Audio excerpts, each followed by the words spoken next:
Please do this experiment with adult supervision. Hi, my name is Stephen Galvin. I work at the Patchogue-Medford Library, and today I'm going to show you how to make a film canister rocket.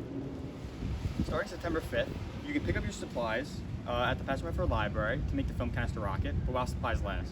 What you'll get is a bottle of vinegar, a film canister, and baking soda. So long before digital cameras and iPhones, people would use film for their cameras, and they came in this canister. But instead of using it to hold film today, we're going to use this for science. Alright, so we recommend that you do this experiment outside because it can get really messy and the canister flies pretty high in the sky. So there's three very important steps to this scientific experiment. The first step is to take your film canister with the lid off, obviously, and then fill it halfway with vinegar.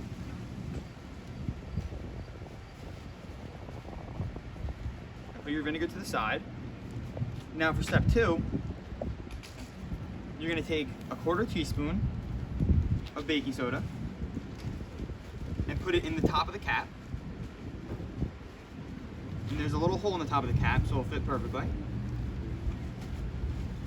So step 3 is really important. You have to take the cap of the film canister and quickly put it on the actual film canister and then flip it over. Alright, you ready to see your film canister fly?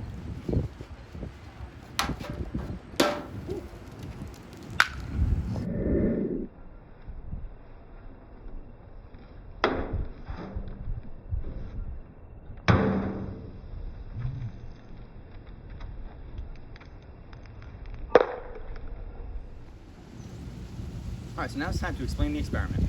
What happens is when we mix the vinegar and the baking soda, it creates a chemical reaction, and this chemical reaction produces carbon dioxide. And this gas, carbon dioxide, needs to take up more space than what we first put in, which was the baking soda, which is a solid, and the liquid vinegar. So since this gas needs to take up more space, the only place that it can go is outside the canister. And since the reaction happens so fast, it builds up so much pressure that it blows the cap off and the canister flies into the air.